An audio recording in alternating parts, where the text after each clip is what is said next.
Social media is flooded with harsh comments, and many are blaming Baldwin for all of it. But don't worry, I'll show you exactly which comments she's talking about. Some people didn't hold back their anger, with one person even saying, "Show me the evidence," and pretty much the same thing everyone else is saying, which is, yeah, but what do you got? Because they think we are so stupid, okay? Finally, Blake Lively has managed to file her amended lawsuit against Justin Baldoni. And if you thought this drama was over, think again. Things are getting messier by the minute. Blake is now claiming that Baldoni is a threat to women's safety. But that's not all. She says she's not the only one who felt uncomfortable on the set of It Ends With Us. According to her, other women also had similar experiences. In her latest legal move, Blake alleges that her co-star and director made multiple women uneasy on set. But here's the twist. She hasn't provided any solid proof. Instead, she insists that 2 women are willing to testify. The catch? She hasn't revealed their names. No receipts, no evidence. Just claims. But here's where things take an even wilder turn. Baldoni has already hit back with his own receipts. And according to his side of the story, he's not the problem. Blake and Ryan Reynolds are. Yes, you heard that right. Baldoni's team is claiming that Blake and Ryan have a history of clashing with people who don't match their Hollywood status.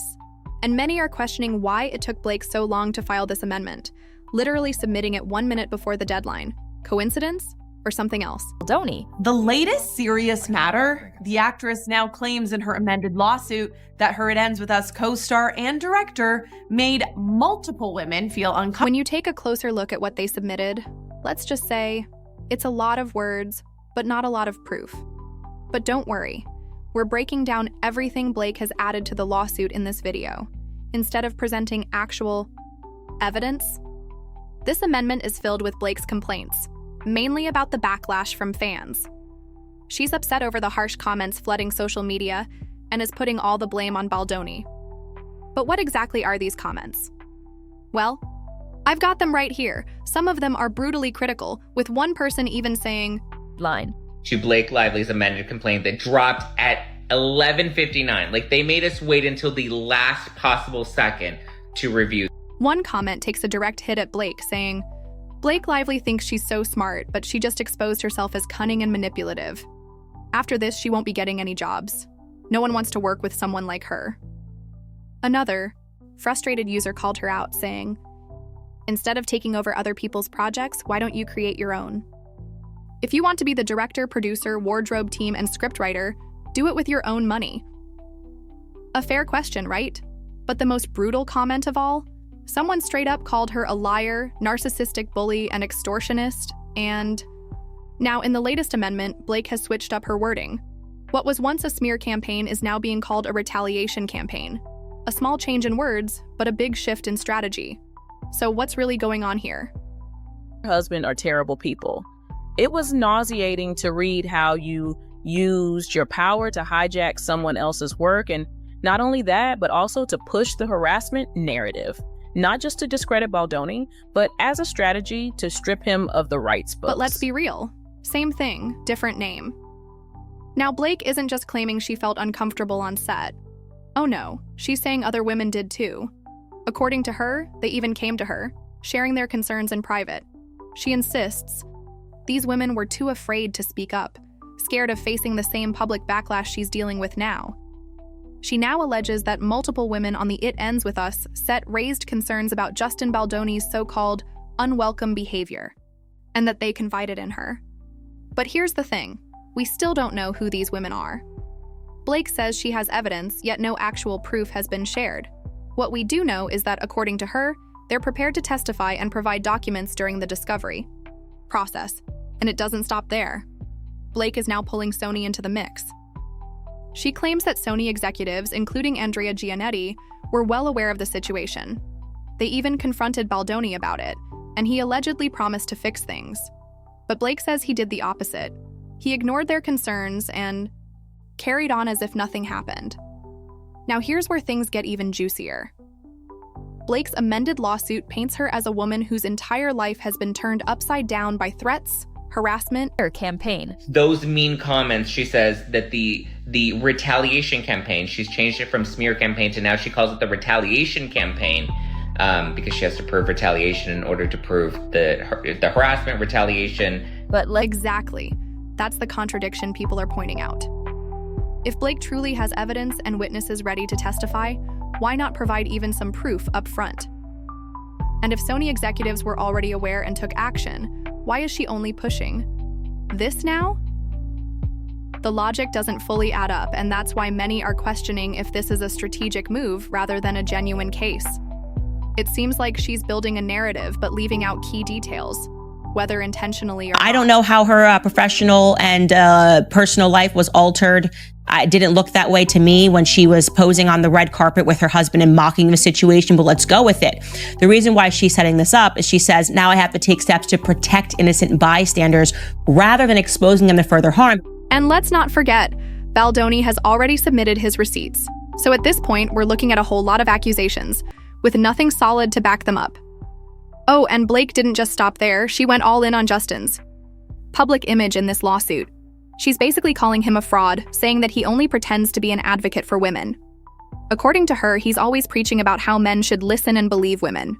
But in reality, she claims it's all just an act. You know, this is like playing poker with someone and they go, I've got a full house. And you're like, are you going to show me your cards? Well, I can't show you my cards. I don't want you guys to bully me, so I have to redact my cards. No, that's not how it works. You put your cards on the table, and they so far have not done that. And instead of taking responsibility for anything, Blake claims that Baldoni has launched a full-blown campaign to destroy her reputation. And she is furious. She's not ignoring the social media backlash either.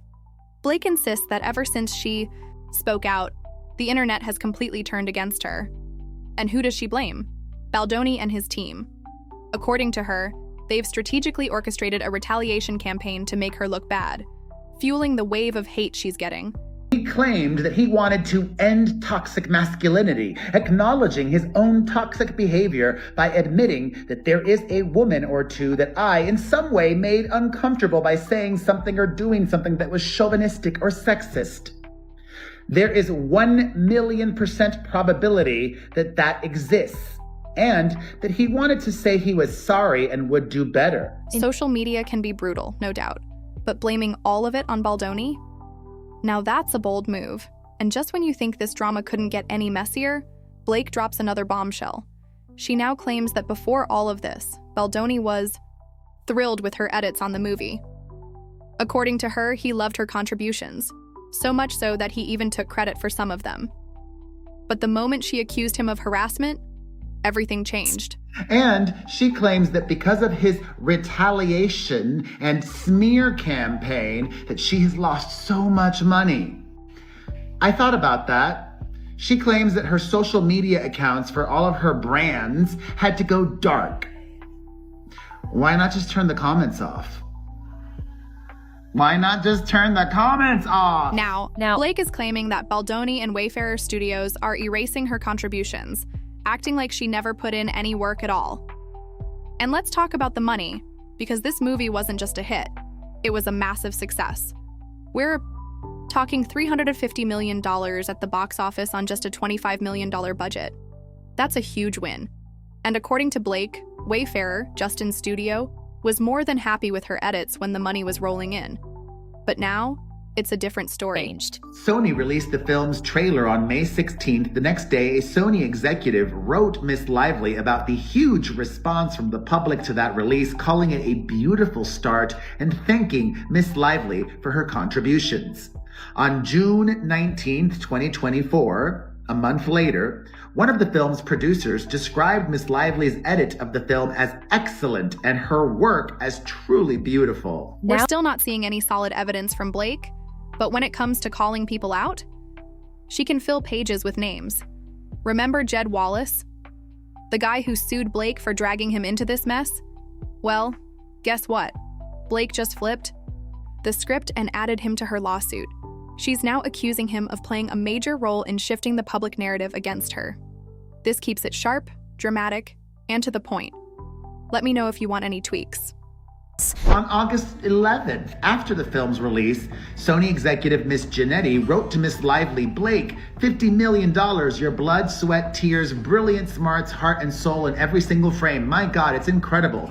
Thank you 50 million times, and it's only Saturday night. According to Blake, when she first accused Baldoni, the public was on her side. But then she claims Jed Wallace used his influence to flip the script, turning her into the villain and Baldoni into the victim. She's now calling him a social media manipulator, saying he engineered the shift in public opinion. And let's just say, she is not happy. So the big question is, does Blake actually have a shot with this new filing? Because right now, things are looking real messy. She's making huge claims, but without any hard proof. Meanwhile, Baldoni, he's coming through with receipts.